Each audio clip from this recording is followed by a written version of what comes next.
30 years of the best sports talk in Middle Tennessee, featuring Tennessee Radio Hall of Famer George Plaster, Tennessee Sports Hall of Fame coach Watson Brown, and young guns Billy Derrick. And now, here's your host, George Plaster.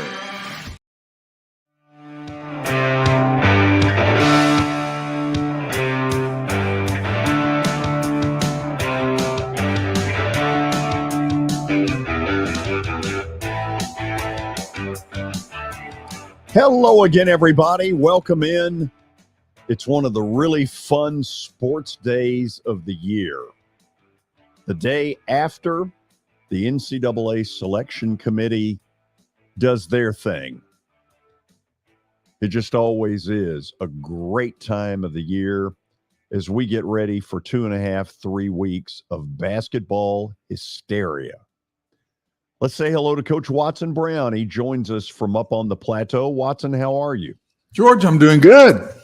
Did you have a good weekend? You enjoy ball games? I did. I saw a lot of basketball, and I learned something. Good gracious. Yeah. The Kentucky people want Calipari out. Holy cow. The stuff that I heard on the way out of the arena Friday night, my God. Just a bunch of mad fans. They'll get over it. I think there's more to it than that. They ain't getting him. The only way they get him is he gets himself right now. Right. Texas. He just leaves, but they're not getting him. No, they're not. But it does feel a little bit, Watson, like, okay, he's been there a while now. And does it start to get stale? Well, the results hadn't been what they want. Who knows why the reasons are, but the results are not what Kentucky wants. They want to win it every year. And if you miss one, you're in trouble. He's missed a lot. He's missed more than one. So I can imagine how they feel, but I don't know. You got to look around. I mean, a lot of the big programs right now are struggling. Duke was very average through the year. North Carolina didn't even make the tournament. Kentucky has been average here for a while. Average for Kentucky standards. I mean, look around. All the big guys. UCLA is better, but they haven't done what they want to get done. So I don't know. I just think it's really hard now. It's a lot harder than it used to be. And a lot of good basketball teams now. And I just think they're going to have to deal with it as fans because I don't think anybody at any of those four programs are going to be gone anytime soon. Our Hootie Snooty Award for the day goes to North Carolina men's basketball, which it would be beneath them to play in the National Invitation Tournament. Well, is that what they said? Excuse me. Did they say that? Well, I mean, they basically said that, our focus is looking ahead to next year. Yeah. Well, and Baycott's hurt. I don't know that I'd want to do it without him. I don't know how bad he's hurt, but he's hurt. And so I'm not taking up for it at all. I'm not saying that, but I don't think they were going anywhere if they got in it. So. Hello, Billy. You look like you're dying to say something. Oh, I am, George. Okay, well then say it. Speaking of Kentucky, I think it's the fact that it was Vanderbilt twice in 10 days. Well, I heard that.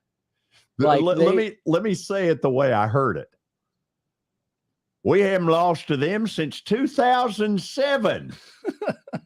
Now they done beat us twice.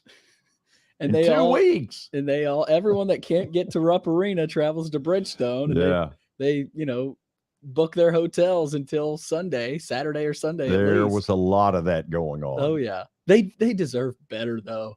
I mean, is it too much to ask to beat Vanderbilt on Friday in the opening round?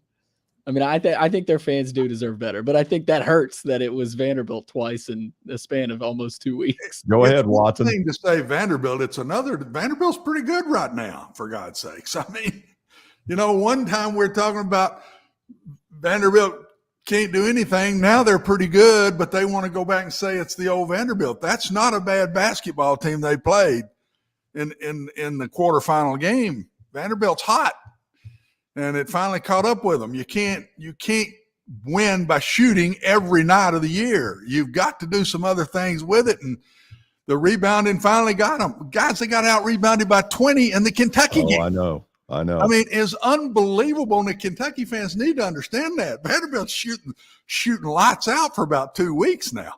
I mean, it's unbelievable how well they've shot. Watson, they got out-rebounded by Oscar Sheboy. Yeah, I know. By about 20. He can't play a lick of defense, though. I think that hurt him a lot. Yeah, you can kind of pick and roll on him a little. Oh, yeah. By the way, college basketball insiders will join us at 2:20. Cannot wait to hear Lee Fowler's thoughts on how the committee did, good or bad. There's some obvious stuff that we'll pick out that you've already picked out, but we're going to talk about it. George, we got a lot of free agency frenzy going on, a lot of moves to get to. We'll start with Jimmy G. He's headed to Vegas to play for the Raiders, a 3-year, $67.5 million deal. It includes $34 million guaranteed. What are your thoughts on that move? It's been rumored for a while that this might be where he is. Watson, it sure seems like JETS suddenly, they better get Aaron Rodgers. They're in trouble. They're going to have to, and Aaron's smiling right now because he knows the money's going up because the bodies are disappearing. Yes. There's not a lot of quarterbacks left out there. But honestly, what else could the Raiders do?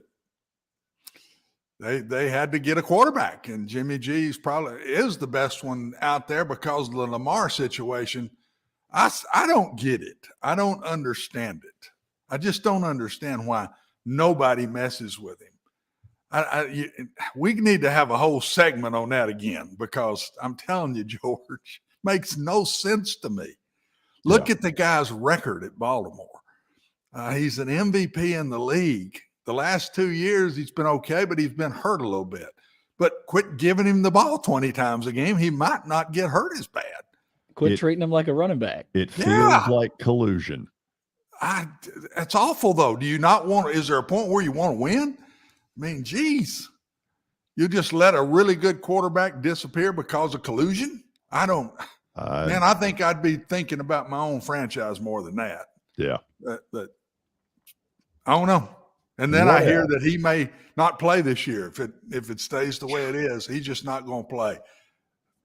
The NFL, I'm telling you guys, it's a different animal. It is a total different animal. Well, George, there was another very interesting move in Philly. Javon Hargrave, a defensive tackle, has been sent to San Francisco on a 4-year, $84 million deal.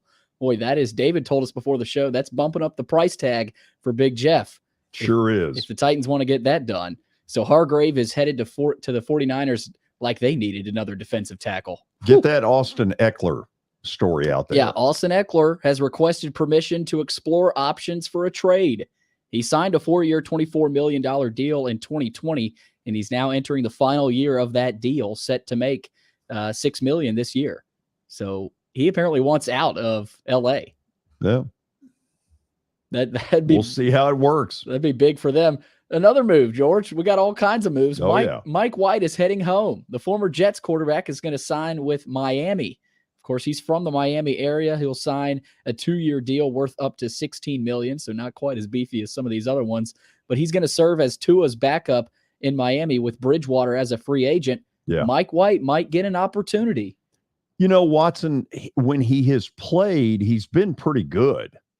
Yeah, I think he's a really good backup, and going to get better because he's young. He's inexperienced. So I think that's a good move by Miami. In other news, we got college basketball coaches that are being hired everywhere. Former Texas head coach Chris Beard is headed to Ole Miss. No details on his contract yet, but he will. I'll give you a detail. Lucrative. Lucrative. I would think so. Yes. He was identified, of course, a few weeks ago as their main target, and he is headed to Oxford. We'll get more details on that. And Georgia Tech is going to hire Boston Celtics assistant coach Damon Stoudemire as their new head coach. I saw Stoudemire. I immediately thought of Amari, but it's Damon. No. It's Damon Stoudemire who's going to replace Josh Pastner. He has past college assistant coach experience. First of all, I'm not sure how attractive right now the Georgia Tech job is. Tough conference. We all know that, ACC. And Watson, they don't have a ton of money. And that's the second piece is the biggie, because Georgia Tech has competed in the ACC well through the years. And when you don't have the cash, guys, you can't play up with the Joneses without the cash. And when the bottom line comes and you're sitting in front of these guys, you've got to show them that you can keep up with the Joneses. And I guess Georgia Tech just can't do it right now. That's scary to be a coach going in there. I'm telling you, I've been there before in some of these programs that don't have money, and trying to get around that is really, really hard. Yeah. That's it for the update, George. But real quick, I want to fire something at you guys before we get to the insiders. Okay. Biggest surprise from the committee yesterday. I know there were some seed numbers that were a little too low, some that were too high. What was the biggest surprise from you guys from yesterday's selection show? I'll give you two. A&M, it's ridiculous that their seed is as poor as it is. And the second one is that Vandy wasn't anywhere close. They weren't even considered. Those were two that really got my attention. Watson, what about you? A&M was my number one thing, and really nothing got my attention, because if you're listening throughout these games on Sunday and turn over to ESPN and see the shows before the brackets came out, none of them had Vandy in the mix. So it didn't surprise me when we got to that point. These prognosticators, guys, are pretty good. Yeah. There's 3 or 4 of them that, man, they don't hardly miss but 1 or 2, if they even miss that. I mean, they're even close on the seedings. The A&M thing, George, is beyond me. I mean, I don't get that. How in the world they're seeded 7th? And Kentucky was a what, 6 or a 5? Yeah. 6. 6. How is Kentucky in front of A&M? Does the conference standings mean nothing anymore? I don't know. That's one of the That's things. what I don't get. These are things I want to ask Lee, because I think these conference tournaments mean nothing now. Nothing. They don't. I don't know why they keep playing them other than for money. Well, because you know I do not think the committee is hardly even watching them unless somebody gets the automatic bid out of them. I mean, Texas A&M all the way through the tournament, seeded 2, go all the way through the tournament and play Alabama, got beat pretty good, but beat the fool out of Vanderbilt, who had just beat Kentucky. I don't get it. I don't see how Kentucky stays a 6 and they don't at least reverse those 2. Why wouldn't at least A&M be the 6 and Kentucky be a 7? I don't get it. I don't understand that. That's one of the reasons I wanted these guys on today, in particular Lee, with his past experience of being the chairman of the NCAA men's basketball selection committee, because there are some changes that have gone on in criteria. How you do in the final 10 games no longer is something that officially gets considered. And we'll talk with Lee about that and other things. Coach B will be along as well. But first, are you betting on either the NCAA or the NBA? Well, today at Action 24/7, you can use the code GEORGE. Yes, I have my own code. And get a 300% deposit match up to $20 on your first deposit.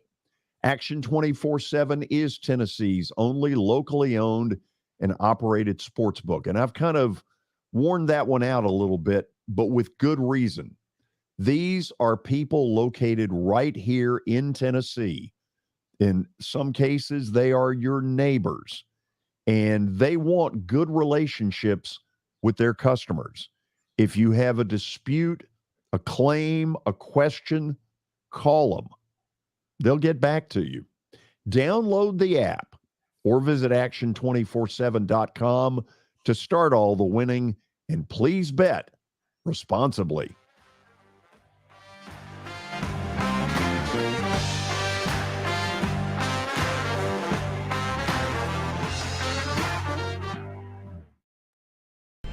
How am I going to get to work? My car's totaled. Skylar, our team is making a call right now. We'll get you a rental car. Don't worry. That's a relief. Call us 24/7. We're here. We're going to help. Year number 2 of the Plaster and Friends Celebrity Bowling Night was awesome. And the reason is really simple. I chose Strike and Spare, and they were amazing. They have great food, great bowling, and a staff that is truly ready to go the extra mile to help you. They have 5 family fun centers in the area to choose from. And for more info, go to strikeandspare.com or call them at 615-824-5685.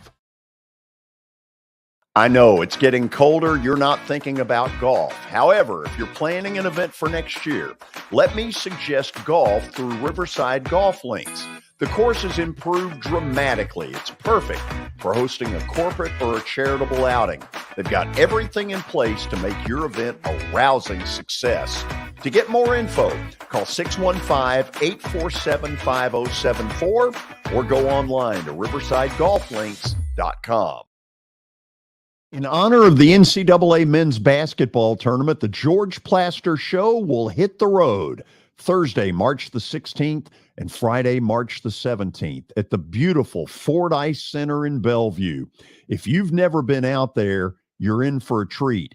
On the second floor, they've got a great sports bar with a bunch of televisions, so you'll have a chance to see all the games. We'll see you at the Fordyce Center in Bellevue.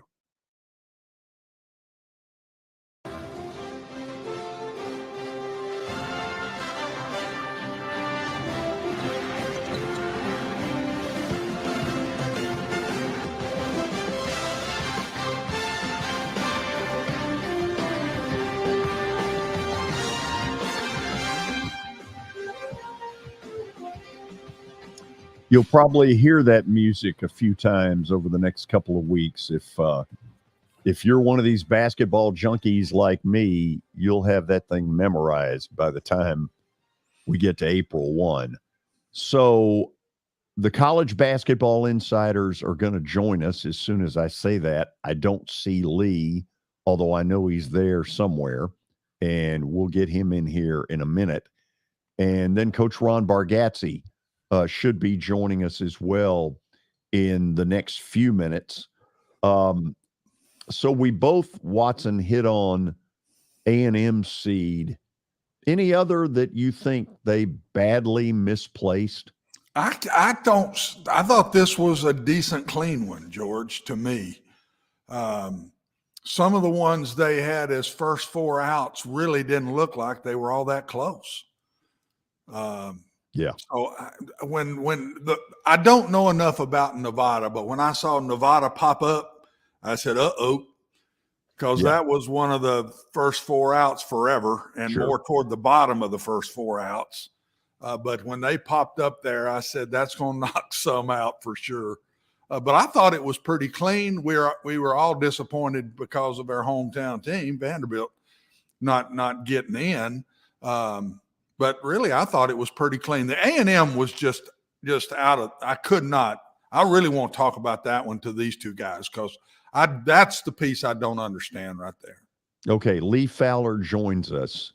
Coach B should be around the corner. Lee, in 2001, was the chairman of the NCAA Men's Selection Committee, which means that he ended up on CBS, and some people agreed with him, some probably didn't.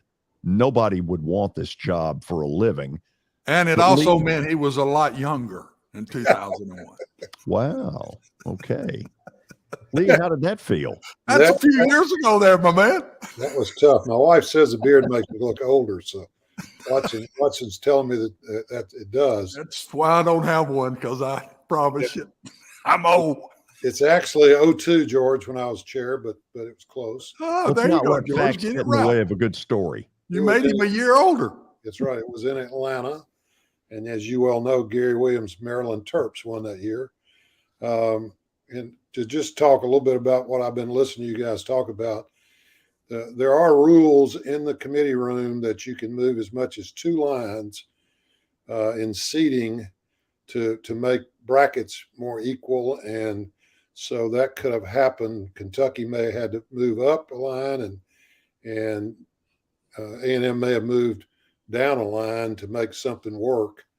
And that's probably what happened. I don't think that they have any issues against Texas A&M, but that easily can make that disparity look kind of crazy. Lee, what does more equal mean? To make it more equal, I don't understand that.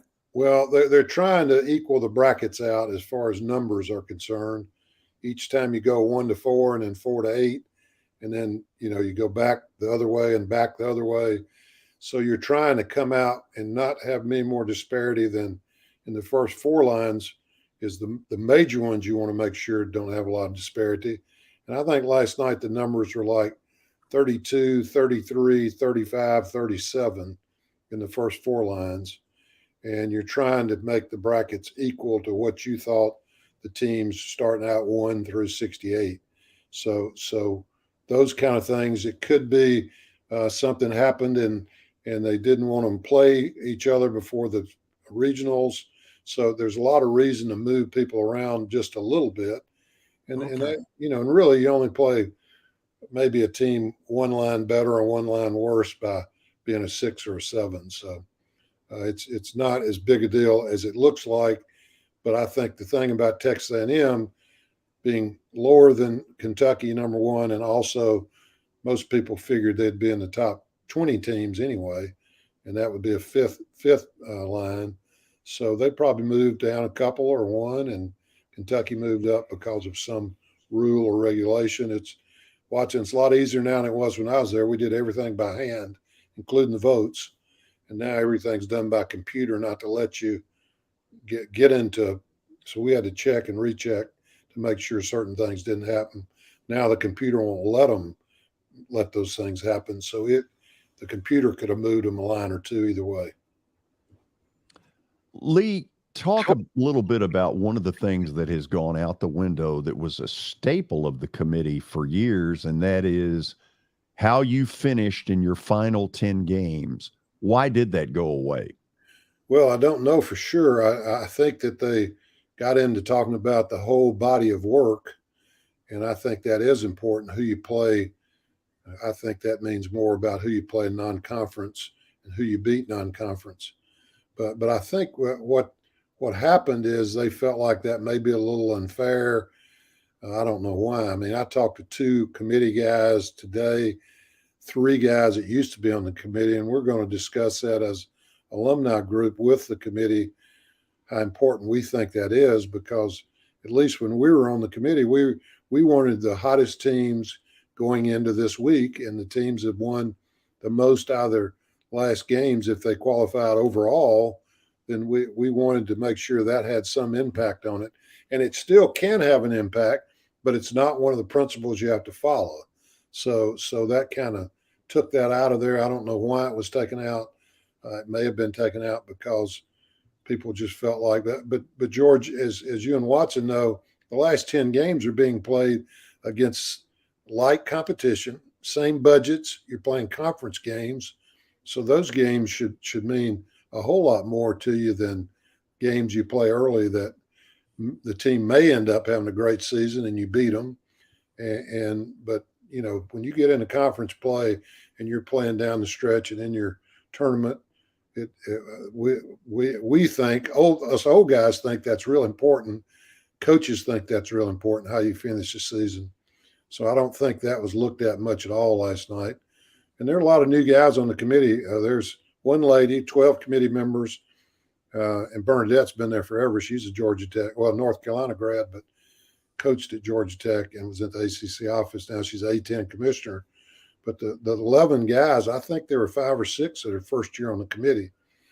And that's a tough year to have that many people on the committee. That's not that they did a bad job, but, I thought Vanderbilt, especially when it came out last night that they were 3rd in the NIT which tells you they weren't even considered. But it comes out today, and I don't know if you've seen it, they're a second seed instead of a third. They flip-flopped Michigan and Vanderbilt. So Vanderbilt, if they win, can host Michigan instead of going to Michigan if Michigan wins. So that's good for them. And then you guys talked about what you thought was strange. I thought the strangest thing was Clemson not getting in. They had 22 of 23 wins, 23, I think, and they beat NC State 26, 24, and 18 is their margin of victory over NC State, who got in. So I can imagine that they're disappointed, and they were ranked third in the league or fourth, and NC State was sixth or seventh in the league. So some of those things, because you compare them to somebody that you're playing against, and we used to take a lot of consideration. Well, did they play each other? Well, yeah, they played each other, and this team won all three of them.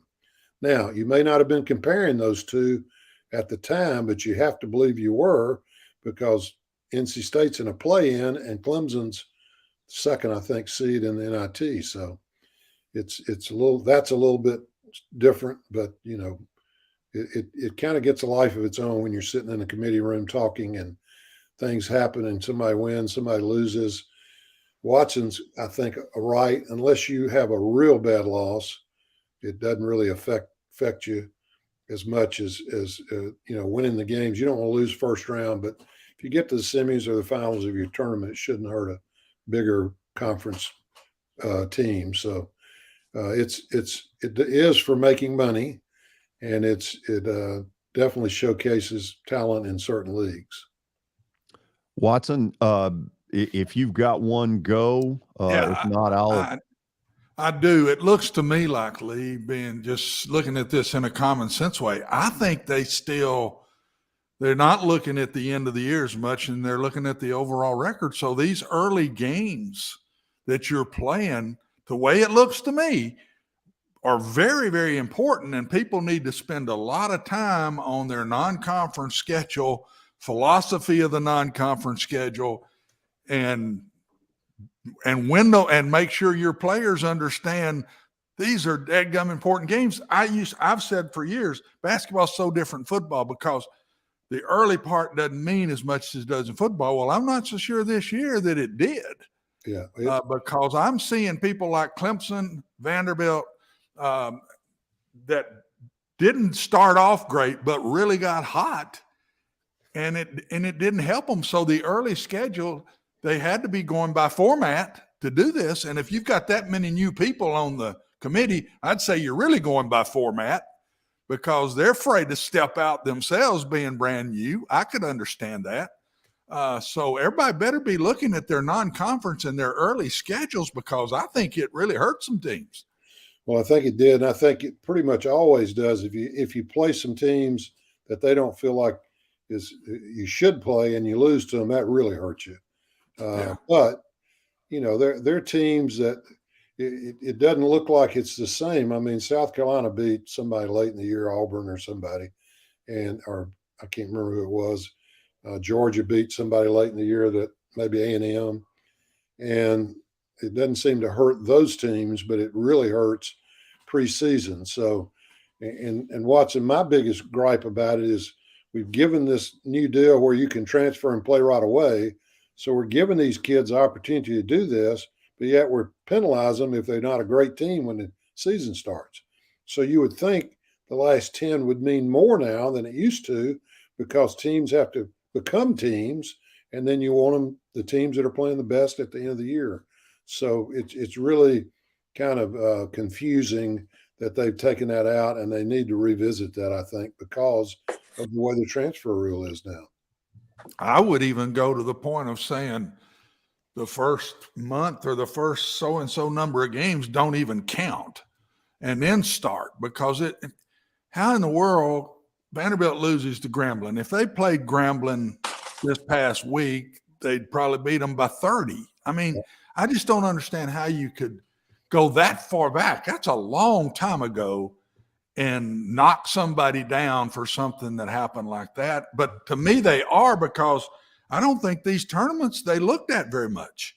No, I don't. I mean, how in the world you say there's some kind of, because it's got to balance out, but how in the world would be A&M not be in front of Kentucky? I don't and probably 3 or 4. Who else was in the SEC that was in front of A&M?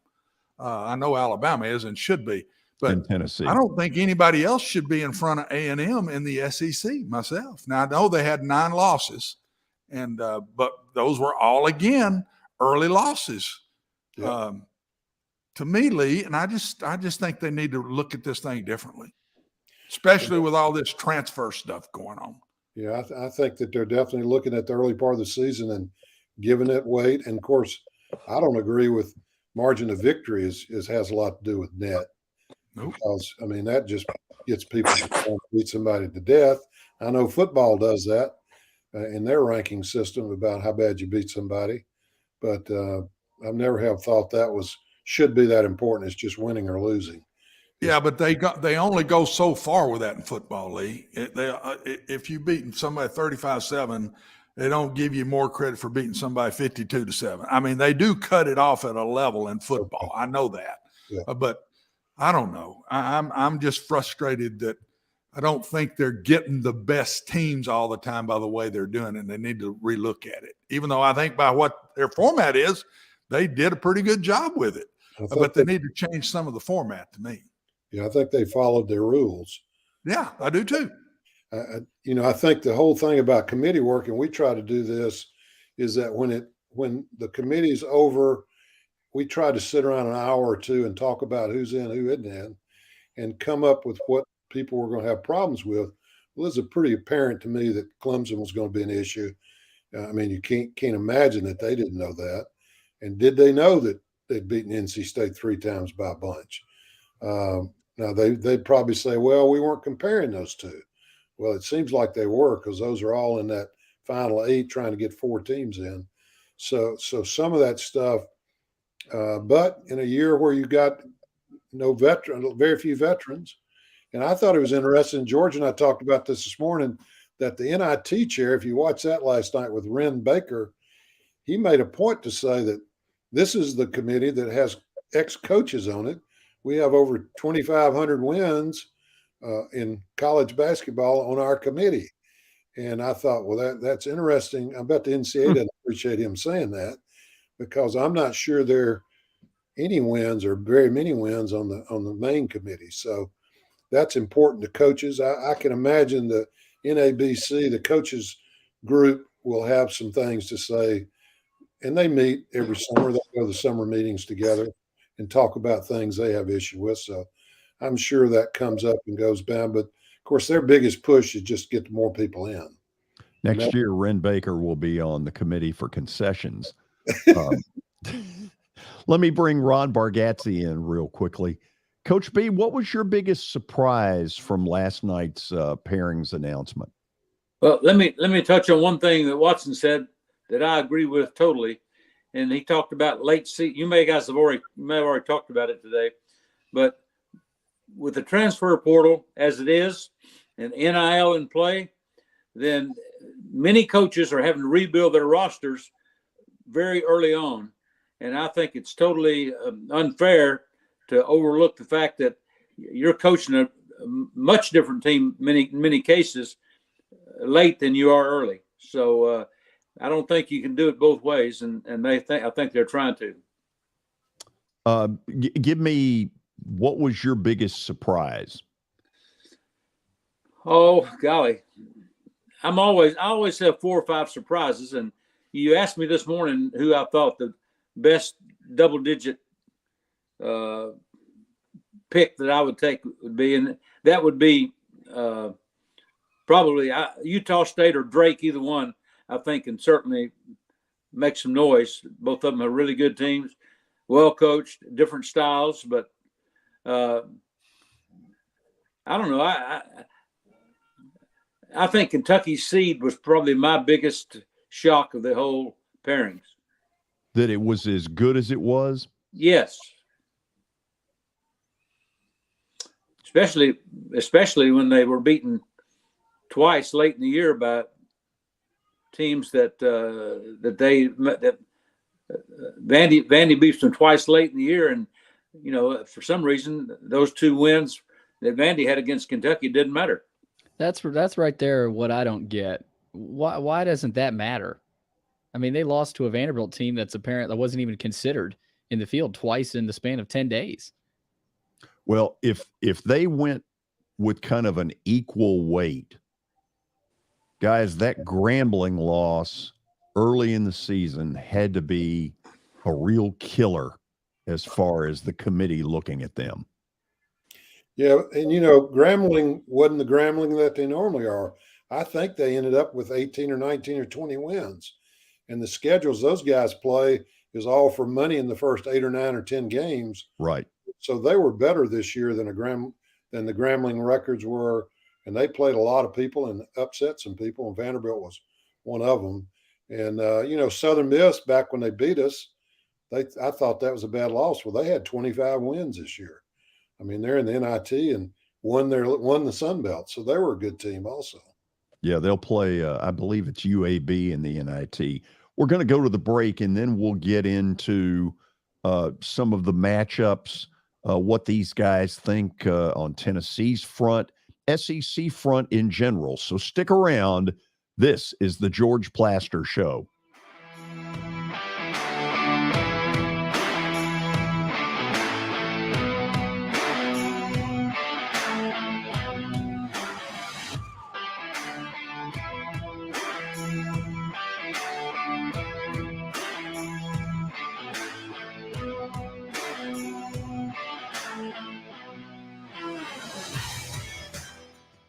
As the trusted premier custom home builder in Middle Tennessee, Donnelly Timmons has over 20 years of experience in the industry. Whether you're looking to build your dream home or renovate your current home, their team will ensure that every client and every remodel is unique, luxurious, and completed on time within budget. Founders Dustin Timmons and Joey Donnelly have over 25 years of construction experience in the Nashville area. Together, they have completed projects in Forest Hills, Oak Hill, Green Hills, Franklin, and Brentwood. Dustin and Joey believe that communication is the most important aspect of all construction projects. Therefore, they personally manage each project themselves and are involved in job site activities on a daily basis. Their commitment to quality and integrity has earned them an outstanding reputation among their clients. Contact them to set an appointment for a free consultation or to view some of their completed projects. Give them a call at 615-456-7983 or log on to DonnellyTimmons.com.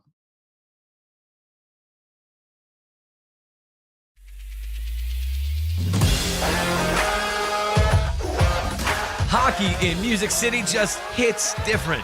It's one big honky-tonk party. It's the sea of gold in the crowd. The goals, the saves, the celebrations. It's an experience like no other. Don't miss a minute of the action this season. Visit NashvillePredators.com/tickets to get your seats today. That's NashvillePredators.com/tickets. And we'll see you at Bridgestone Arena.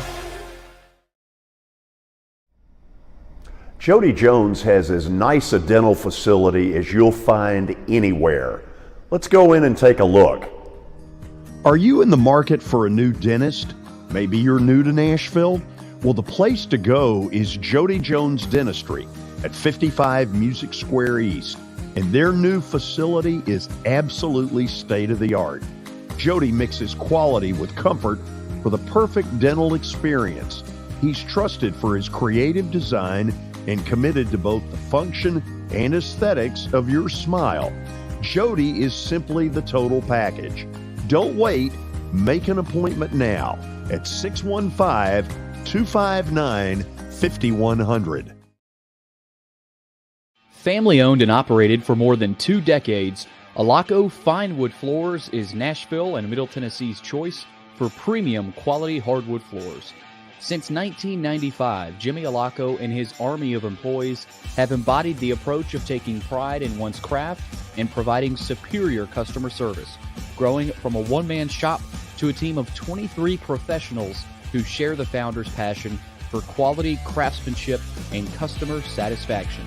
If you are interested in contacting them, You can find their headquarters at 2505 Winford Avenue in Berry Hill, or give them a call at 615-356-0303. Again, that's 615-356-0303, or log on to alacofinewoodfloors.com. Alaco Fine Wood Floors, serving Middle Tennessee's hardwood flooring needs since 1995.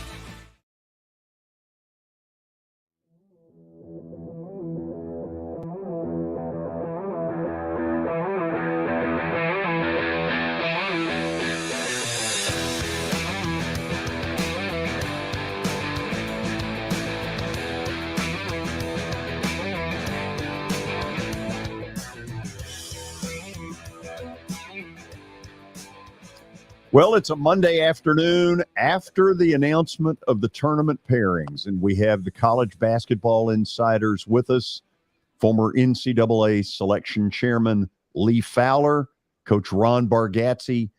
Now that I think about it, upon further review, here's something that really surprised me, Coach B. Auburn got a home game. Yeah. Them going into Birmingham is pretty amazing. I bet I was not real happy about that.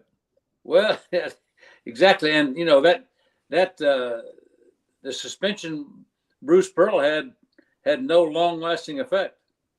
Well, and you guys share with me here. I'm all for the top seeds getting placed in positions that can really help them. Auburn's a 9 seed. They don't deserve a home game. Well, you know, it's amazing. Lee can tell you about being in that room and making those decisions. And sometimes you get backed into a corner, and they may have gotten to the point where that was inadvertent. Who knows? Now, in the old days, you would have said, well, maybe Birmingham's having trouble selling tickets, but with Alabama there and everybody knowing for 2 months that they were going to be there, that shouldn't be a factor. That's going to be a madhouse. Oh, my God. You talk about a scalper's paradise. Lee, how do you think Auburn ended up in Birmingham? Well, you know, the pod system, you try to put them close to home early where teams can be seen by their fans. And so that could have happened. It could have happened. They moved down the line at the end. They didn't have time to realize that. I'm like Ronnie, it could have happened so late with trying to do the different seedings that it just happened that it ended up there. But as you said, Iowa, and of course, Kansas is not real happy.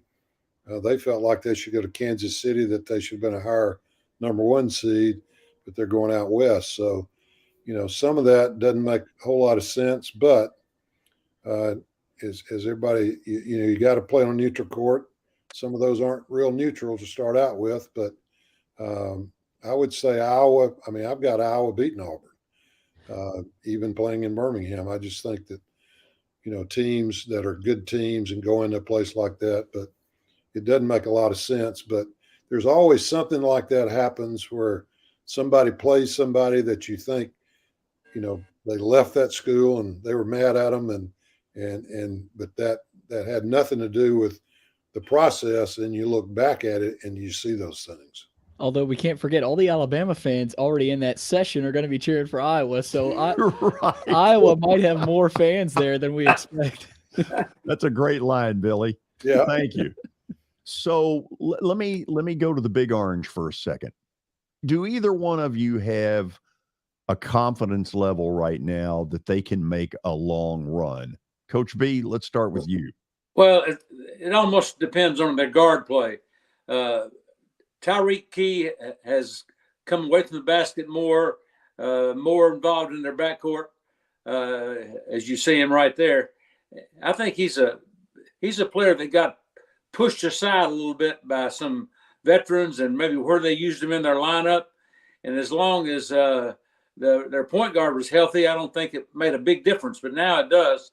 And Vescovi and Key are going to be very important in how they play and determining how far Tennessee can go. They're still a very good team, and their inside strength is by committee, and they've got a lot of extra fouls. So I think Tennessee's going to be a tough out.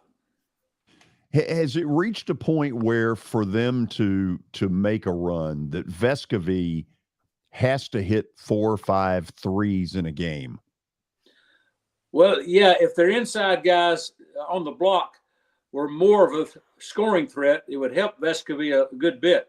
So it's got to be a balanced kind of thing. And so having James back gives them a much better chance and lessens the blow of losing a really good point guard who was the trigger man for that offense.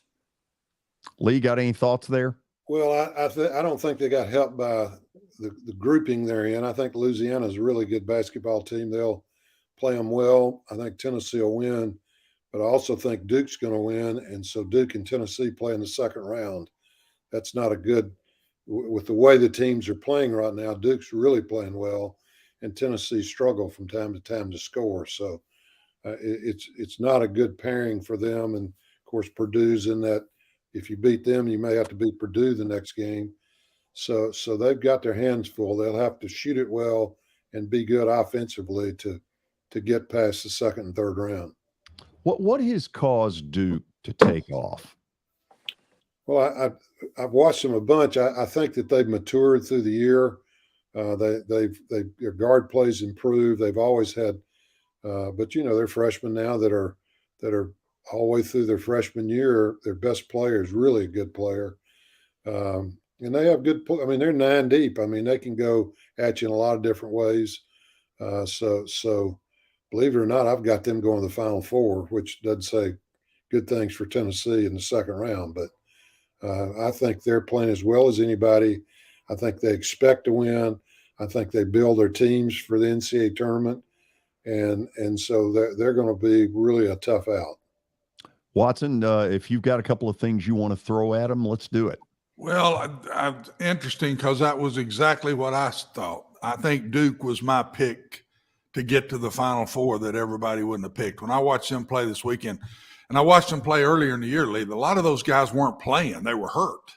Yeah. They've had a lot of injuries that I didn't realize. The big guy, Filipowski, or however you say his name, he's been out. I know their Roach has been out. So they're just getting healthy. And I was impressed with them this week. It looked like some of the old Duke teams to me. And that guy's a 7-footer that's just like Vanderbilt's 7-footer was. He can go out and shoot threes. He's dribbling the ball down the middle of the floor on fast breaks. I think Duke's one that I wouldn't want to be in that bracket around them. Dangerous bunch.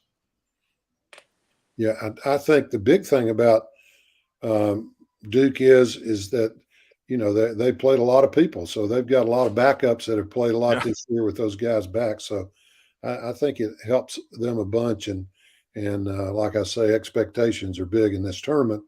And they shoot it well, they defend well, they do everything above average, as we say. They don't have any weaknesses. That's what makes them so good, I think. I said for the brackets all came out that this would be the year that maybe 2 8-9s knock off a 1. I don't know that I see it now, but what do you guys see in the 8 and 9s? Can any of that group knock off a 1? Well, let's talk about Tennessee first. Okay. I mentioned I felt like they had could survive. However, a team like Louisiana is built on a lot of good athletic mid-sized players. The kind of team that gives Tennessee and a lot of other people a lot of problems. Tennessee their strength is in their 4 or 5 guys who they run in by committee.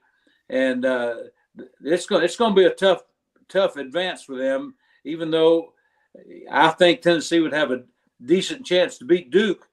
Getting out of that Louisiana game is going to be tough. Lee, anything on that with Tennessee into Duke? Yeah. Well, I just think Duke's a better team. They're a 40-minute play about the same the whole 40 minutes. Tennessee has ups and downs, so I think they'll struggle. And of course, if Duke shoots the ball poorly, then all bets are off. But you ask about 8 and 9s. I think there's some good 8 and 9s. West Virginia, San Diego, or Maryland, West Virginia. I'm sorry. That's the, if Alabama, of course, beats their first game, then they play a West Virginia or a Maryland team, which is very good basketball teams and well tested against tough teams. So it's the 8-9s are always good teams, good programs. Purdue's going to look at Memphis and Florida Atlantic. And that's two good teams now. That's tough. Florida Atlantic is very good. Yeah, they're very good. They're very good. And Memphis can defend you, and they're going to get after you the whole game, full court. And those 8-9 games are good ones. Ones lose to them at some point. I worry more about Houston. Houston has got the kid out with a groin. I don't know how long a groin's going to keep him out, but Sasser. Yeah, 35 points, and he sits out the championship game. So you hope he gets back at least where you'll see a Houston team that is at full strength. But they play Iowa or Auburn in Birmingham. So it's there's some great 8-9 teams. And, as the more of the Power Fives that get in, and there were only 5 non-Power Fives that were taken as at large of the 37, I guess, 36 or 37. So you're going to get 8-9 games are always going to be good teams that have played really good competition all year and have a chance if they shoot the ball well. Guys, let's take a look. The 8-9s you see, what are the best 2 possibilities of the 4, you think? Ronnie or me? Ronnie. Let me look at my bracket. Look at your brackets real quick. Put your glasses back on, old man. Good Lord. Oh, golly. Until he pays me my $8. Are you going to put up with that? He's mad because he owes me $8 from 15 years ago. Right. He hadn't paid yet. $8 and interest, bud. So it's a lot more than $8. He's afraid Brenda will find out about it. Yeah, we're not telling Brenda that. She's not here, so talk all you want, bud. Coach, it was an obvious show of disrespect. I was shocked by it. Oh yeah, you never get on me about age, do you? But no, never. Absolutely not. By the way, the meal at the home starts at 4:30. I'll be off in plenty of time. Thank you. Hors d'oeuvres at 4:15. Coach B, let me put the graphic up. This may help you a little bit. I asked each one of you to give me a double-digit seed that would win their opening game. Coach B, you went Utah State, which had a very good weekend in the Mountain West. Lee, you went with VCU, and a lot of people are going there. And this just in, VCU is going to full court press the crap out of St. Mary's, who had all kinds of trouble with that. 12 for Watson Brown. He goes Drake against Miami. Coach B, is Drake athletic enough to pull that off? They're athletic and they're very, very well coached. They just do not make many mistakes, and their offense is very, very hard to guard. I know you mentioned last week that you thought Miami was a real dark horse, and I don't disagree with that. But this Drake team is going to give them fits, I believe. And then last but not least, I went Boise State, which had a really good year against a Northwestern team that had a really good year. Anybody buying that one? George? I think that's the worst pick of the 4 for sure. Thank you, Coach B. Lee, apparently you feel the same way. You would expect that from George, though. Yeah. Hey, it's for the people. It's for the people. And Watson, I'm sure you now are ready to pile on. Well, no, you've already said that I was bad to Ronnie, so I'm not going to be bad to you after that. No, it wasn't bad. It was disrespectful. Disrespectful to Ronnie. It was very serious violation. Okay, we'll come back. We'll get stat of the day out of the way, and then we'll have a little bit more of NCAA March Madness talk with the college basketball insiders. They'll be with us until around 3:20. Stay tuned. We're coming back in a moment.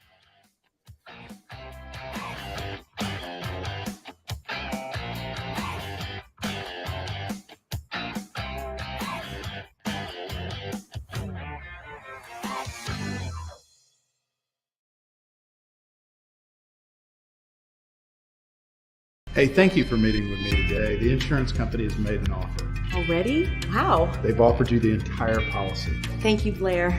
You're so welcome.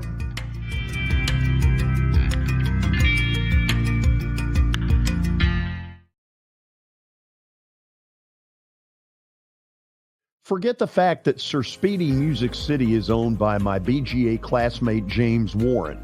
Their work stands on its own merit. James and his staff do incredible work, as evidenced by the huge banners at the Plaster and Friends Celebrity Bowling Night. If you're looking for quality to help your marketing and business communications, and you want it at a reasonable price, these are your folks. Call them at 615-832-9511 or go to print at sirspeedymusiccity.com. And be sure to tell them Plaz sent you. This is my buddy and former Nashville Sounds PA announcer Eric Berner.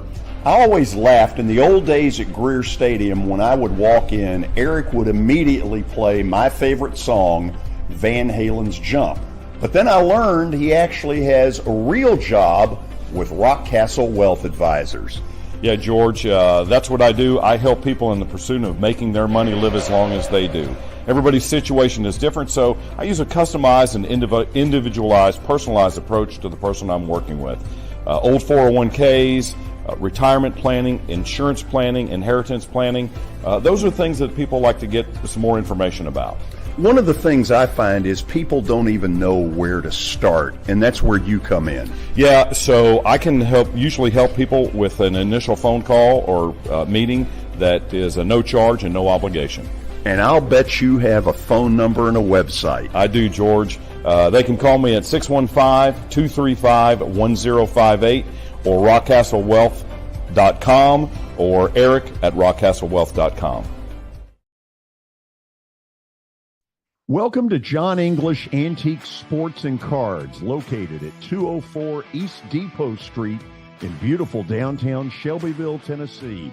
Their phone number is area code 931-492-4304. John, obviously, I've been blown away by what I've seen at your place. I've now been there 3 times. But for the person who's never been, what should they expect?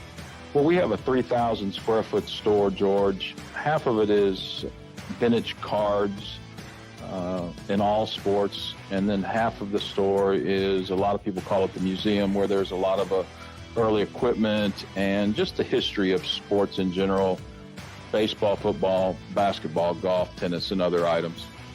When somebody comes in there that you know is a big sports fan, what is their normal reaction?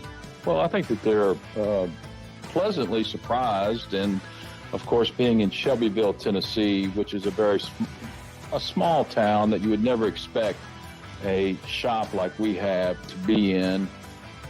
So they're kind of, I don't want to say blown away, but as I said, pleasantly surprised.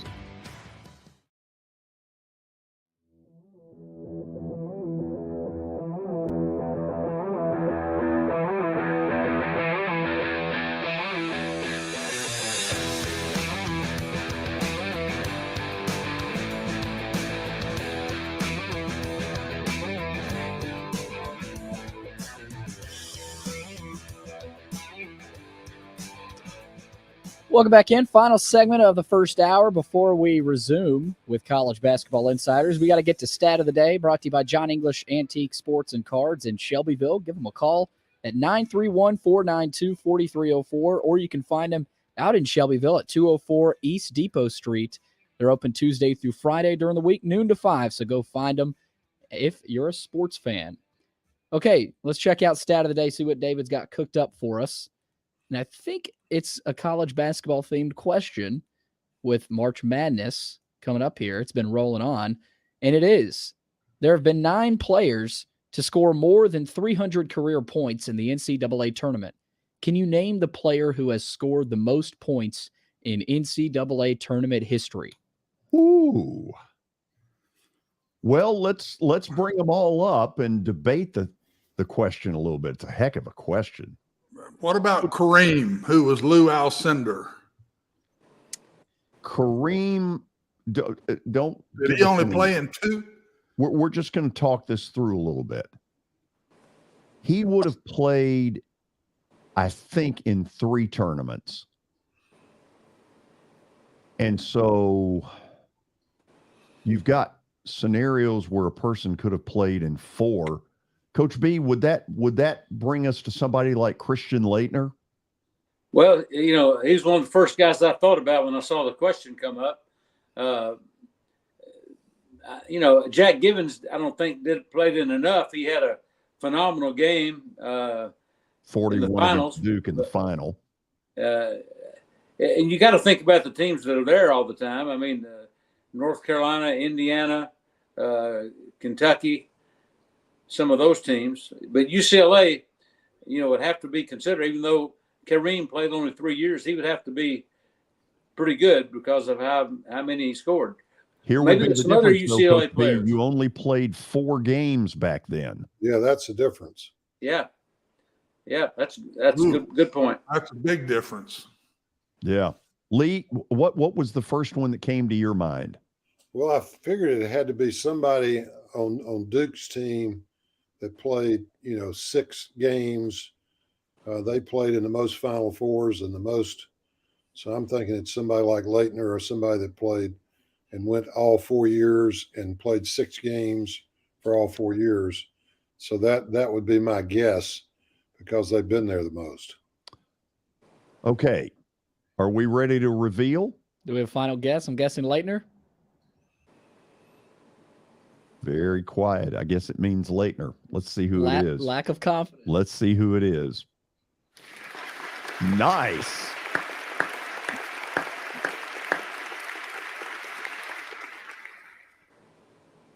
We showed him who Daddy was. 17 points per game. Wow. In 23 career games. And absolutely Coach B despised. But you know what? I saw the 30 for 30 with him recently, and it was pretty interesting. The battle he fought after Duke. He did not turn out to be the great pro that some people projected. He's no, and not the most popular guy on his teams. Right. So let me go back with you guys. Obviously, we brought you in here on a Monday instead of a Thursday, although we'll do both this week to talk NCAA tournament. Watson brought it up earlier, the fact that we've had all this parity this year and the number ones have revolved. We've had 3 or 4 different teams that have been number 1 in the country at some point. Does this lead us to believe it's a parade of upsets? I'm not sure there'll be a parade. Are we going to tell who we picked for the Final Four? That may tell a little bit about how many upsets we think there are. Well, do we want to get everybody to do that? I filled out my bracket, but I don't know if anybody else has. I have not, but I can. Yeah. All mine would be a guess anyway, so it don't matter. Well, mine definitely are a guess. Well, we saw Houston play against Memphis, and we know how strong they are. And if they've got all hands on deck, you've got to consider them to be kind of a favorite to win the tournament. I'm telling you, growing doesn't get well in 4 or 5 days, guys. If it's a true pull growing muscle, that's not a 4 or 5 day injury. So we better watch that one. And that kid is a great player. And you saw how much that meant to him against Memphis in that championship. He's a great player. Yeah, they were down 18 at one point. So let me ask this. Virtually all of the experts have got Bama reaching the Final Four. Are we that sold that they are that dominant and that good? I mean, they could lose in any game, but I think they're the best team in the country. That doesn't mean they're going to get there, but I've got them in the Final Four. I've got them winning it. And the margin of victory, it's one thing to win 15 or 16 games SEC, but they average 20 points a game winning. and they had a little rough spot there with the issue with the one of the players, but they don't. I mean, they show up most nights and they play hard and they play defense and they're got inside, outside. I mean, they've got a true team. So I think they've got a good chance, but they could lose to not probably the first game, but West Virginia will try to beat them up. But it's hard to beat Miller up. You can't find him and can't catch him. Coach B, how sold are you on Bama? Well, if I just hope the distractions are over, and a lot of the press is trying to crucify and put guilty on Brandon Miller now. And you and I have talked about this off the air, but I think there's a lot more to that whole situation than we've seen, and I'm not sure that he knowingly did what some people think he did. So let's just let that play out. But I think Brandon Miller is a really terrific player. I went over and saw him play in high school his junior year, and I couldn't believe how good he was. And, of course, his senior year, he was pretty dominant again. But I think as long as he doesn't have the new people to question what's going on and take the focus off the game, I'd have a hard time taking any one team against them. Although if Houston gets healthy, I think maybe I would take them over Alabama. In truth, do you not think that there's another wave of this coming as far as what they'll deal with? Yes, I think all the national media get their first shot at him. And I think Coach Oates ought to do everything he can to keep the media, in their rooms. They're going to watch SportsCenter, and SportsCenter is going to have stories on that. But they're going to have to answer a lot of questions. Lee, does it look to you like it looked like everybody but Brandon Miller had about a 2-week hangover with this issue, and they didn't play particularly well. And then all of a sudden they got here, and it looked like that, for at least the problem around it, didn't seem like it was affecting them at all. Yeah, and did you see Coach Oates after the game? And I know Watson talked about it some when it first happened. He probably talked more than he should have. They asked him about had he talked to the family of the girl that was murdered, and he said, that's really personal to me, and I'm not going to talk about personal issues with you guys. That's personal.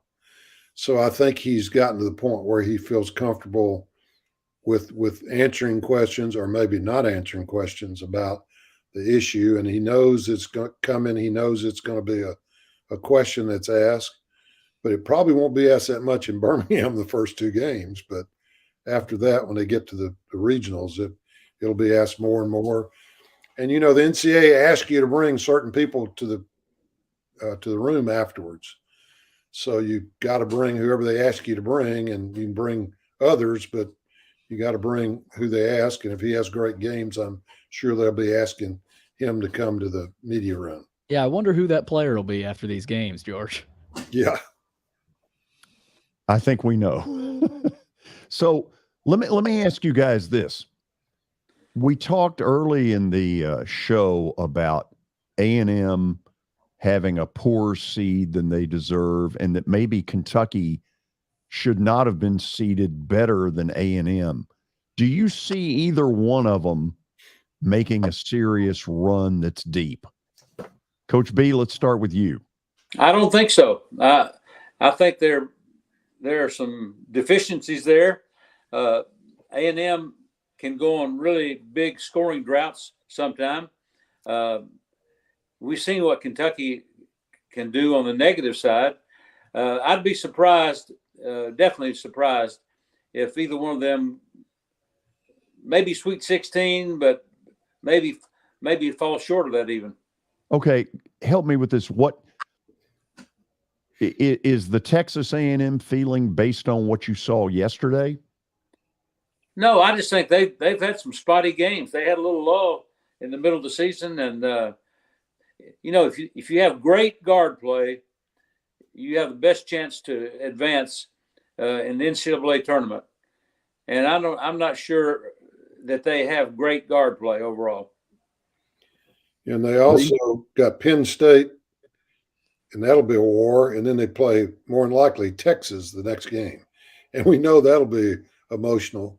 So they have a tough way, and Kentucky opens up with Providence, which they will have to really play well to beat, and then they would play Kansas State probably in the next game. So both of those. I mean, this tournament is probably better this year in the second round than it's ever been.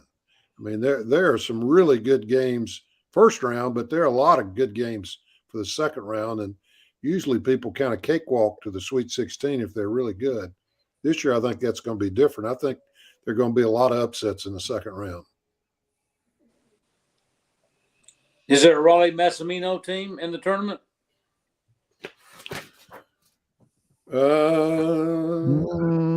TCU. Yeah, I think TCU gets stopped by Gonzaga. But as I said, there are a lot of good teams in the second round that can win or lose. I'm interested to see Alabama and Virginia play. Alabama's probably not played a team that controls it and defends it as much. I think that they'll get to that game if Virginia could beat San Diego State. Well, I guess Virginia's got to beat Furman first, and Ronnie knows Furman's really good. Yeah, I'm telling you. That's the last couple of years. They were really good.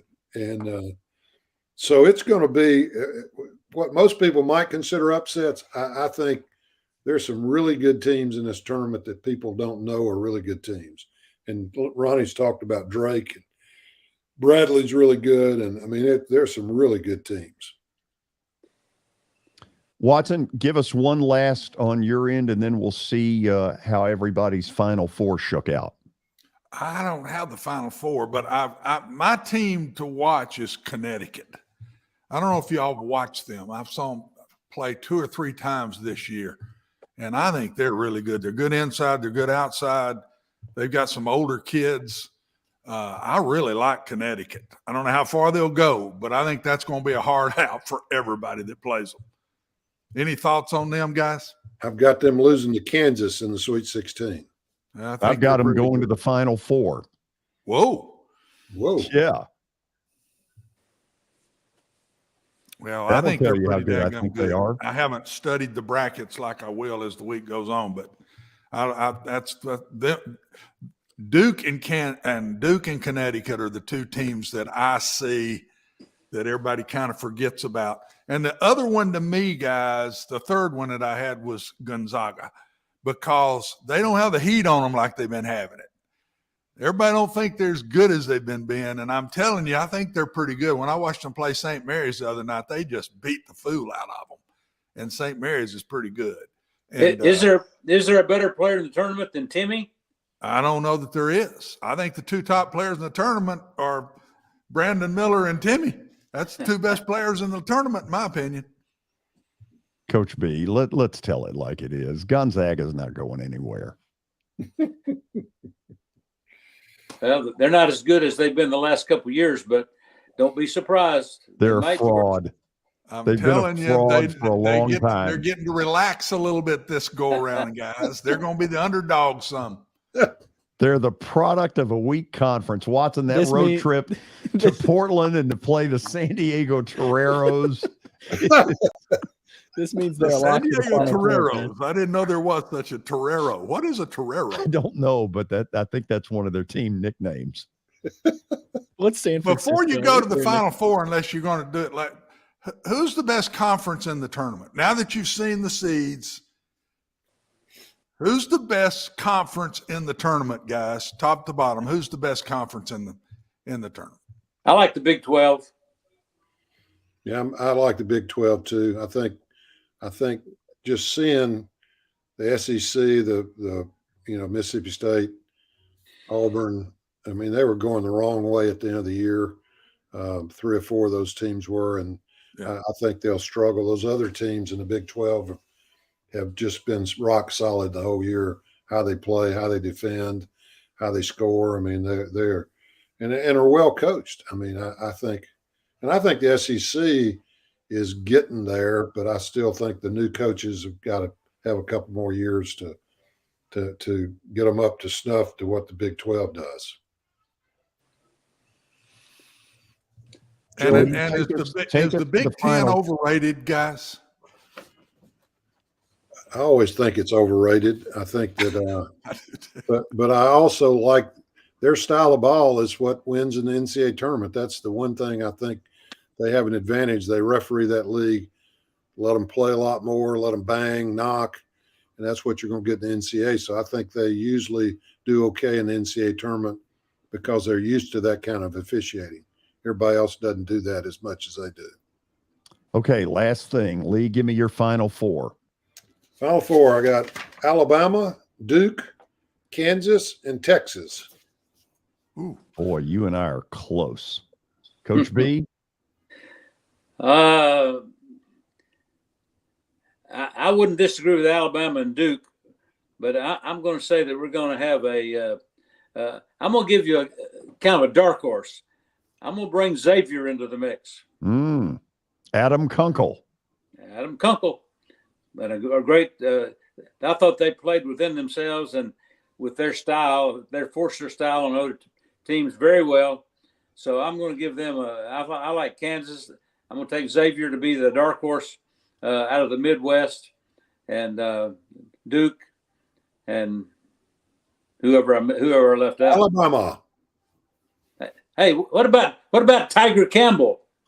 You know, if you went back a couple of years here, you'd have Tiger Campbell from CPA and Brandon Miller from Antioch, and they call it Cane Ridge now. But two guys who played in here or in the possibly in the final and four. The kid out at Arizona State. Yeah, Desmond Cambridge. Yeah. Guys, thank you both for taking the time to come on with us. Thank you, George, and we'll see you on Thursday. Absolutely. All right. Okay. See you guys. After the break, a really cool story that's developing 90 miles to the east. Tennessee Tech's women are in the NCAA tournament. We'll talk to their head coach when we come back. This is the George Plaster Show.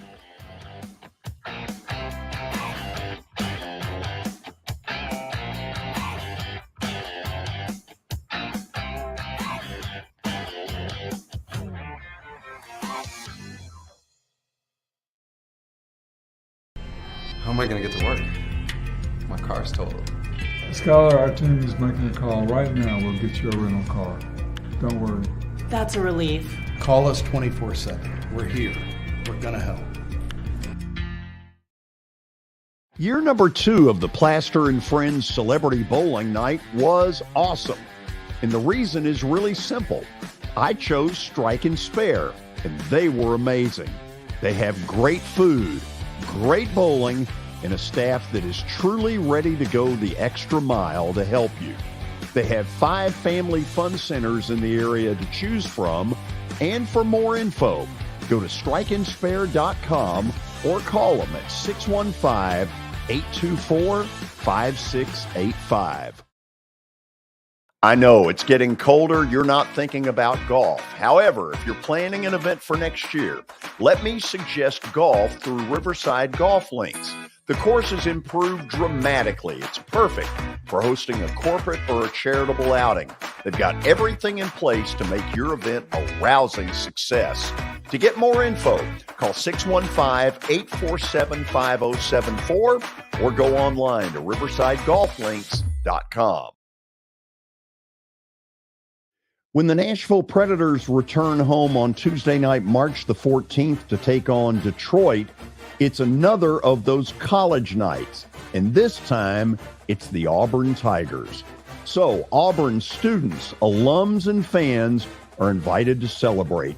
College Night Series ticket packages include a Predator game ticket and a limited edition co-branded hat. Tickets can be purchased at NashvillePredators.com/college nights. War Eagle.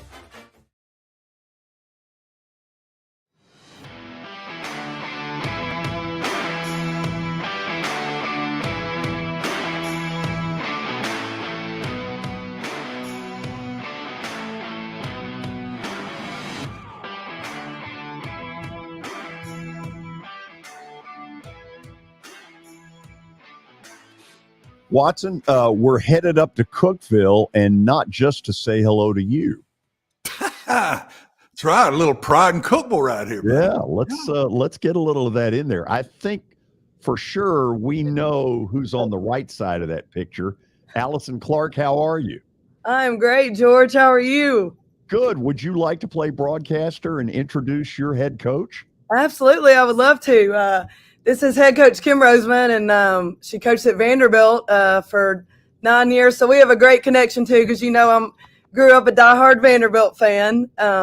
So she has just done a wonderful job here at Tennessee Tech, and I've just been blessed to coach here at my alma mater, and just finally able to reap the rewards of hard work and get to go to the NCAA tournament for the first time since I played back in 2000. I know. When I saw that, I was like, oh, I think Allison knows what that means. So here are the facts on this deal. First time since the year 2000. This is the school's 11th tournament appearance on the women's side, and they get Monmouth Thursday night at 8 o'clock in an arena that I have never been to, but am dying to go to, and that's Assembly Hall at Indiana, sort of the house that Bobby Knight built.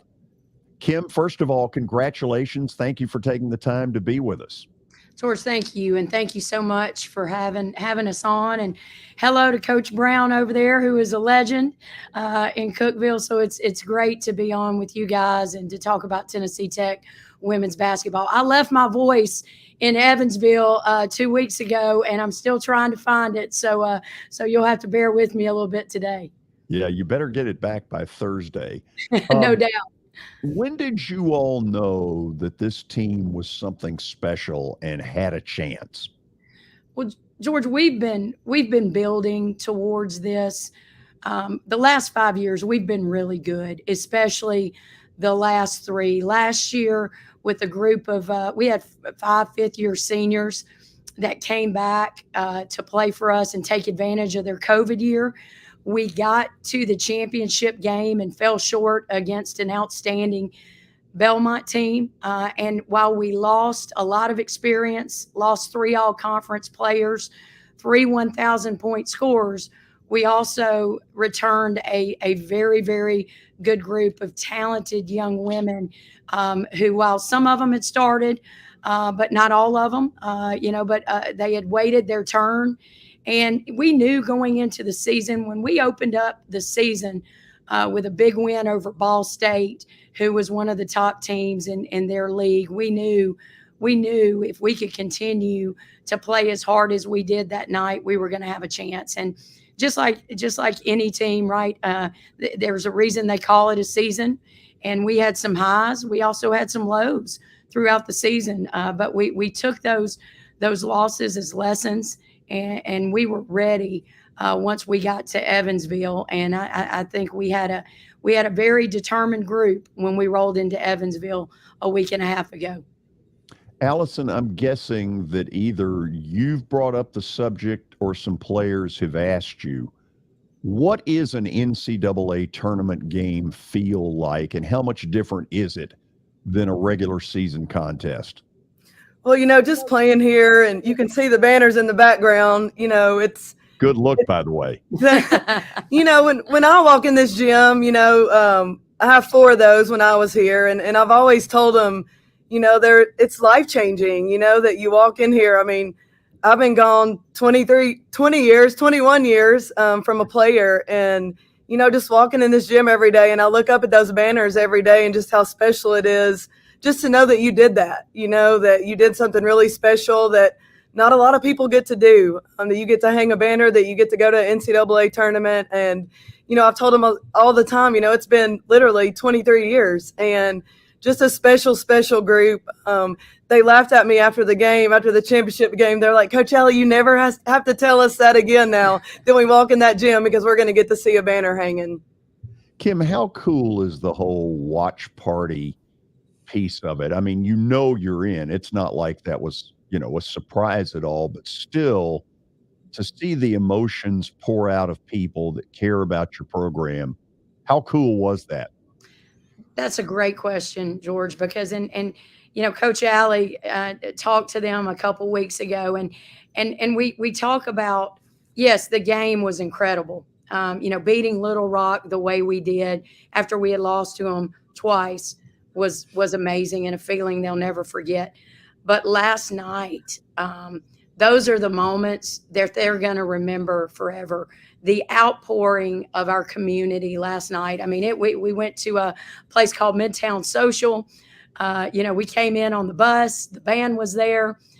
It was an overflow crowd that were there for them, and were there. They were treated like celebrities, and it was a night that we won't ever forget. And what I've been fortunate enough as a player at Ole Miss, as a coach, as an assistant at Middle Tennessee, as an assistant at Vanderbilt. This will be my 13th NCAA tournament, but to do it in a community like Cookeville, where everything revolves around Tennessee Tech, and women's basketball is so important. It is really, even for me, who we've been there before, and you never want to take it for granted. But last night was one of the most special nights that I've been a part of in college athletics. No, I absolutely believe it. Watson, what do you got for them? Well, first, coaches, congratulations. I mean, I know how hard this is to do, and how much work it takes, and starting it from day one to getting to the point where you get to go to the playoffs, like in football, or to the NC2As. I know how hard it is, and it's every day, and it's just such a credit to you coaches that you've reached this point. And it's a lot tougher than it was many years ago. But George, I can say this: the Tennessee Tech community has loved women's basketball at Tennessee Tech for a long time. Yep. And for these two young ladies and the rest of their coaches and players to bring it back and get to the tournament again is really a lot of pressure, because the community wants it, believes it can happen, and to give it to them again like this, it is very special, because there's not a lot of communities that jump on women's basketball the way they do in Cookeville and the Upper Cumberland. Would you coaches say that? Coach Brown, and you hit it. It is why in 2016, when we got the job, when the job came open, Coach Alley was actually an assistant here, and I was in Jacksonville, Florida. We were at the SEC tournament, making a run there with Coach Balcom, Melanie Balcom, and Coach Alley called me, and she was like, "Hey, Coach Davis just retired," and she's like, "Would you be interested in the job?" And I was like, "Heck yeah!" And it's exactly why, Coach. The reason why I was interested is exactly what you said. Obviously the women's game has grown over the years. It's on a more national stage than it's ever been. But there are still very few places in the entire country, that support and love women's basketball from a university standpoint, from a community standpoint, like this community loves women's basketball at Tennessee Tech. And there's no doubt, look, there's a big shadow.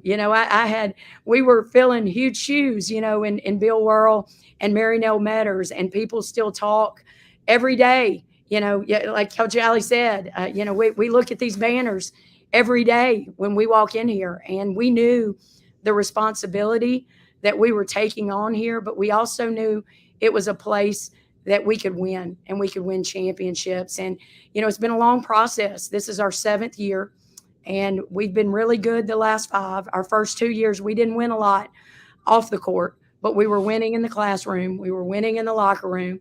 We were winning in the community every single day. And it's been a long process, and we've hit every step in that process. And sometimes we've hit the same steps twice, right, Coach Alley? And I couldn't have done it without this one right here that's been by my side all the way. And our other assistant coach, Melanie Walls, who came with us from day one. We were assistants together at Middle Tennessee and won 2 championships. But there is no question, this community loves women's basketball. And all you have to do is look at the state tournament this past week, in Murfreesboro, at all the Upper Cumberland teams that were represented there. It's incredible. And it's, women's basketball, high school girls basketball in this area and in the state of Tennessee it's special. It's really, really special. Well, just again, congratulations. And here's a guy that's grew up in this community that understands what you've done and how hard it is, and how much they love their past. And now they've got a piece to add to the future. And that's a credit to you all. Question about what you're fixing to do here. If you felt like you were going to be a 16 seed, you knew there was a chance that you would play one of these games that you're going to go play to get the chance to play the University of Indiana. How in the world do you prepare for that? Did you look at the other schools that you think you might be playing and try to get a head start on that? Or did you just do it from scratch? Do you also then prepare for Indiana even earlier before you go? Maybe the girls don't know it, but you're doing some of that. Talk through that a little bit, because that's different to me. It is different, Coach. And, we had an idea. There's Charlie Cream with ESPN and bracketology. He does an awesome job. And so we had an idea that we might be one of the first 4 games. But yesterday, things got really shaken up because there were still a couple conference tournaments still left to be played. And there were several upsets. Monmouth was one of them. They were a 7th seed in their tournament and went on to win it on the number 1 seed's home floor. So credit to those guys, because that wasn't supposed to happen. And they made a great run. So while we knew we were there was a good chance we might play on either Wednesday or Thursday in the first 4 games, we did not anticipate playing Monmouth.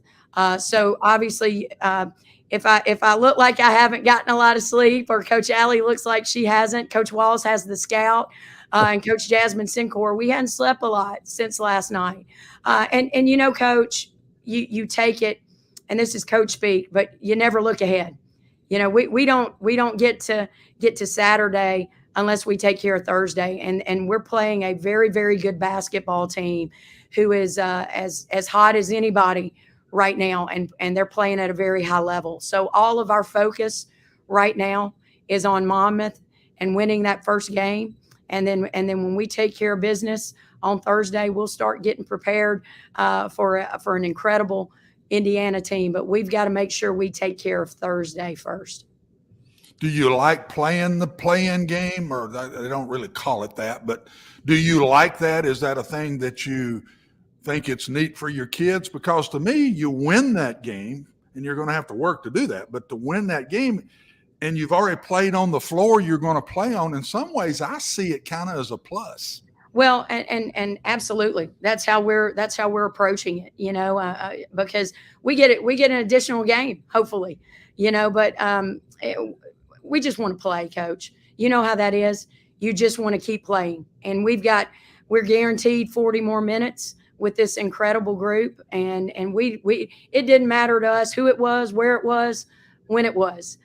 We just knew we were going to the NCAA tournament and getting another opportunity to play. And George, when he started talking, he talked about Assembly Hall and Indiana play, and what an experience this is going to be for our players. And while Indiana's not playing on Thursday, I expect that they're going to have a great crowd because they love basketball, and I think it's going to be a great atmosphere and a great experience for our players to play in one of the most storied arenas in all of college basketball. Allie, send me a picture of Assembly Hall. This is one of these bucket list things that I haven't been able to do. I think it's one of the great, weird arenas in the country. It is. I will. Dad's coming, so I'll make sure he sends you a video and a picture. Okay, first of all, tell him I said hello. I absolutely do us a favor and retweet what we have put out there about you guys if you can. I absolutely will. Coach Rosamond, congratulations. We'll be watching Thursday. Thank you guys so much, and thank you for having us on. Absolutely. I love the background, by the way. Well done. Thank you. Okay. We wish Tennessee Tech a lot of luck in this play-in game against Monmouth. I got a feeling they're going to be playing again. I think they're going to win. After the break, you do too. Yeah, I do too. I mean, I think this team's hot, but they can play with these guys, and I think they can get them. Watson, you've seen them play. Do they look like a 16 seed, or do you think they look better? Because it's hard for me to judge women's basketball, Billy. I struggle with that. I see a lot of good teams, and it's hard for me to separate them except for those top dogs, and they just happen to be catching the top dog. I personally would have thought they would have been a little higher than that, but it don't matter. It's so hard to get there. I don't think they care one lick where they're seated. They just can't wait to go play, and I'm proud of them. 23 years. They're glad to be in it. I don't blame them. We've got a little NFL talk after the break and then Plaster Bet of the Day. So stick around.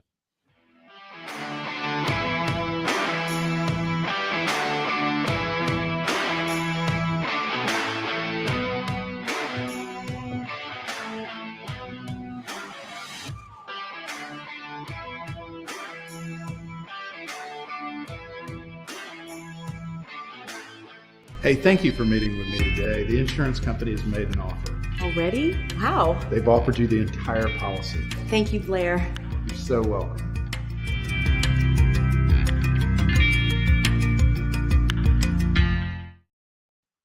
As the trusted premier custom home builder in Middle Tennessee, Donnelly Timmons has over 20 years of experience in the industry.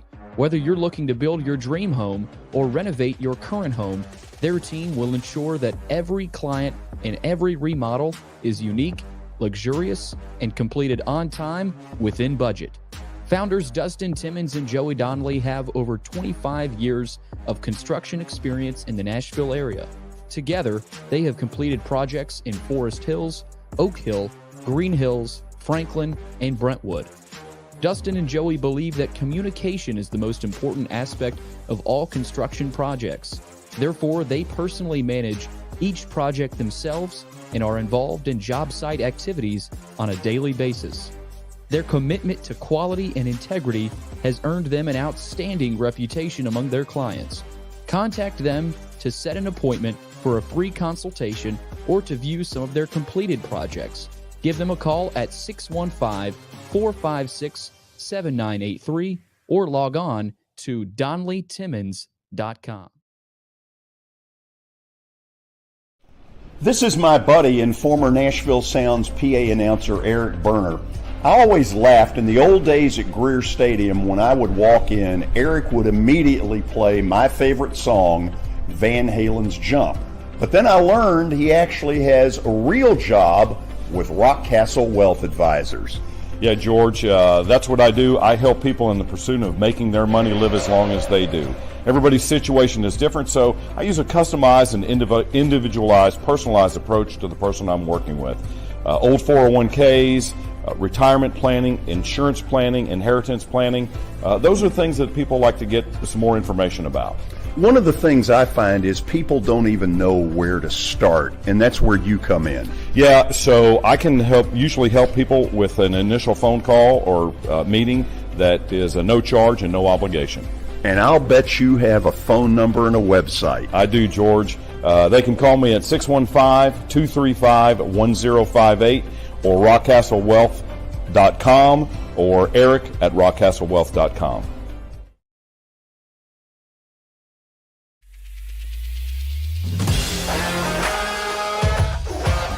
Hockey in Music City just hits different.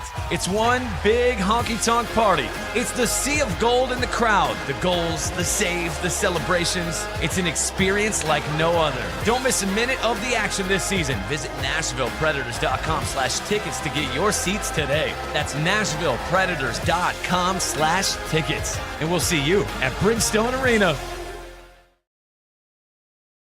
Family owned and operated for more than 2 decades, Alaco Fine Wood Floors is Nashville and Middle Tennessee's choice for premium quality hardwood floors. Since 1995, Jimmy Alaco and his army of employees have embodied the approach of taking pride in one's craft and providing superior customer service. Growing from a one-man shop to a team of 23 professionals who share the founder's passion for quality craftsmanship and customer satisfaction. If you are interested in contacting them, you can find their headquarters at 2505 Winford Avenue in Berry Hill, or give them a call at 615-356-0303. Again, that's 615-356-0303, or log on to alacofinewoodfloors.com. Alaco Fine Wood Floors, serving Middle Tennessee's hardwood flooring needs since 1995. Jody Jones has as nice a dental facility as you'll find anywhere. Let's go in and take a look. Are you in the market for a new dentist? Maybe you're new to Nashville? Well, the place to go is Jody Jones Dentistry at 55 Music Square East, and their new facility is absolutely state-of-the-art. Jody mixes quality with comfort for the perfect dental experience. He's trusted for his creative design and committed to both the function and aesthetics of your smile. Jody is simply the total package. Don't wait. Make an appointment now at 615-259-5100.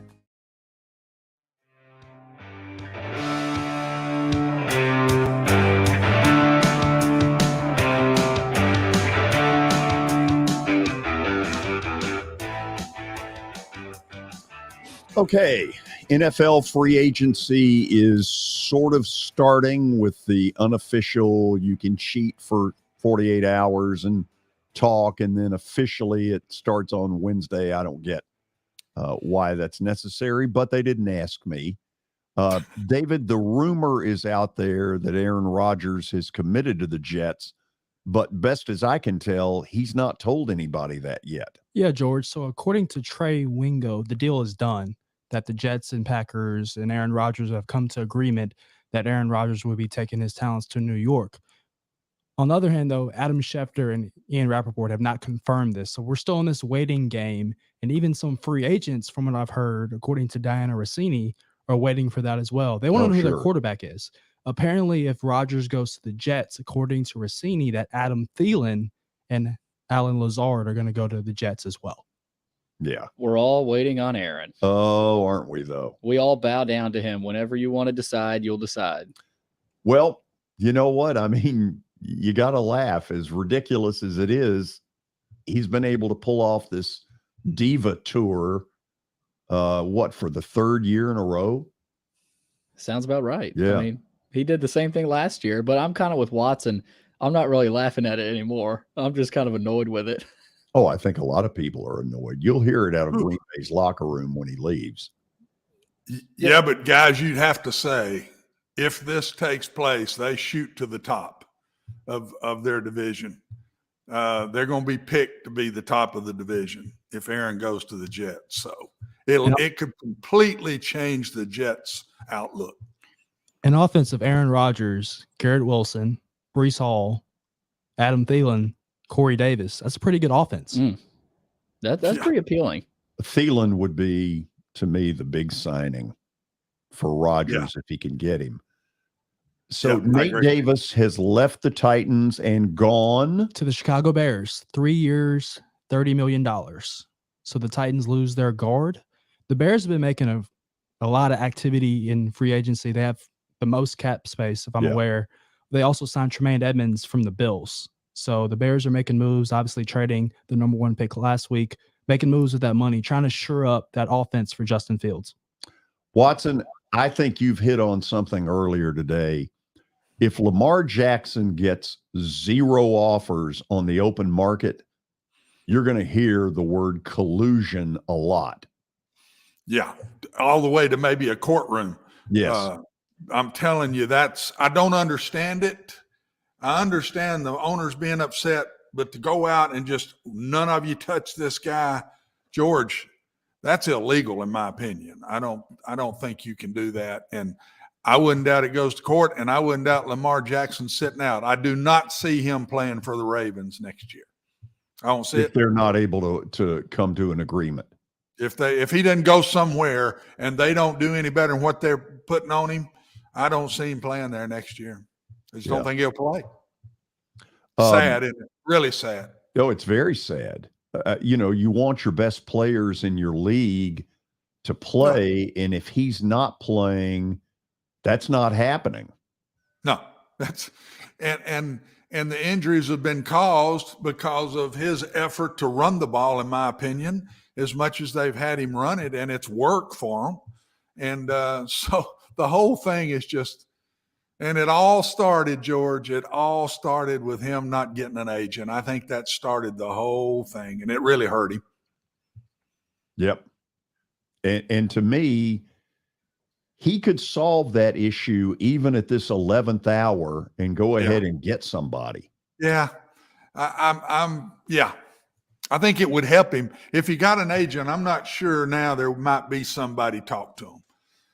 I just don't know this collusion thing, but I don't know. I just don't like the smell of this at all. Nobody's going to win in this deal now. Lamar Jackson's not going to win. The Ravens aren't going to win. And for sure, the NFL's not going to win if something doesn't go down here. David, give me a couple of other notes of some importance. Yeah, some offensive linemen coming off the board. Connor McGovern of the Cowboys is now signed with the Buffalo Bills, 3 years, $23 million.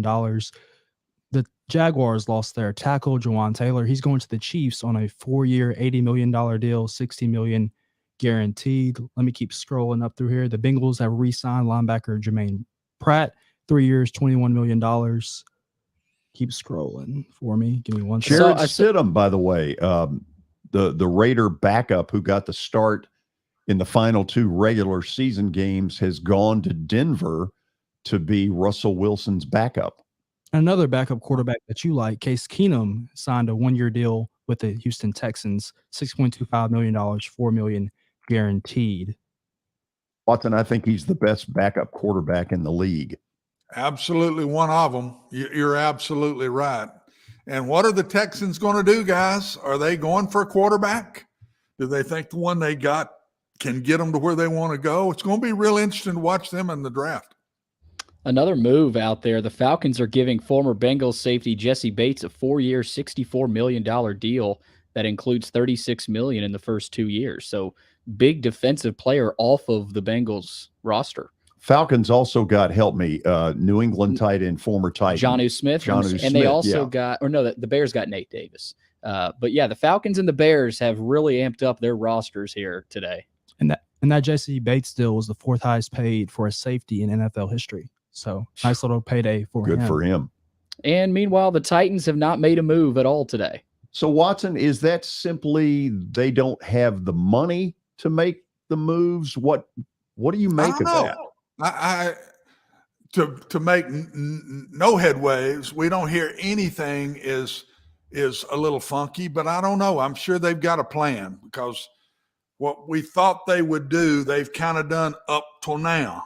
And it's going to be real interesting to see. I still think Bud Dupree will be gone. I think there's a certain date they can wait to do that. I don't know what that date is, but I still think he'll be gone. The Ryan Tannehill thing is slowly looking like he will stay as a Titan to me, George. Nobody's made a move at him in a trade way. And I think that's what they'll end up doing. And would they dare try to go for another quarterback in the 2nd round up east of here after they did Malik Willis, and that hadn't worked so far? Would they do it again, do you think? I know that I saw where Hendon Hooker's coming in to visit with them another time, coming to Nashville to talk with the Titans.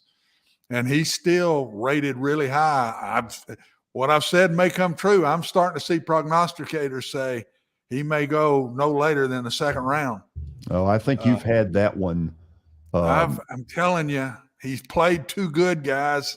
He played too good, and he's 6'4", 220 pounds. This isn't a small guy now. The only negative he's got is that ACL and a little bit of being 25 years old. But somebody can get 7-8 years out of him. He's well worth the take if he's that good. I think he is that good. Another thing with the Titans, they just let go of Nate Davis. Ben Jones is gone. Taylor Lewan is gone. Is it looking even more like the Titans are going to move Derrick Henry?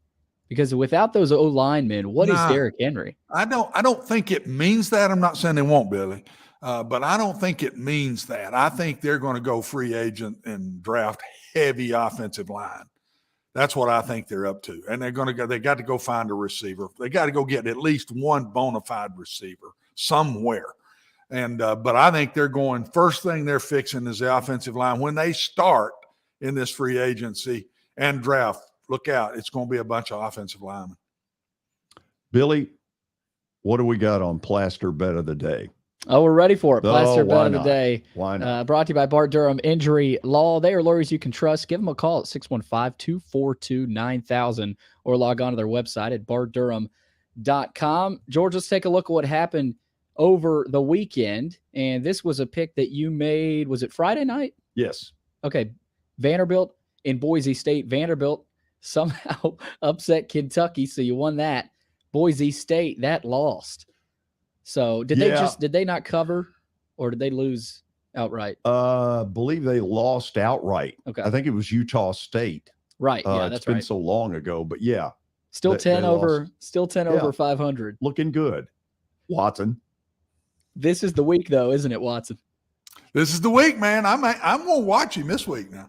Mm-hmm. I'm keeping track. You just think I'm going to collapse I'm like a watching cheap their food. man this week, especially toward the weekend. I'm going to miss some of the weekend calls because I'm not around on Friday. But I'll text them to you.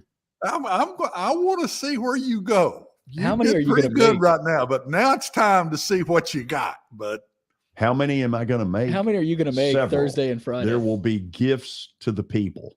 oh, good Lord, we're even going gifts to the people on this. Gifts to the people. The people are asking for this stuff. Thursday's a big day. You got to get off to a good start because if you don't, it might snow. Hey, give them a good bet and tell them to bet George. That's all I can tell you. So several years ago, when I first started this whole gifts to the people thing, I had a first week where I was like 9-1 and talking smack, and poor Willie was so sick of it.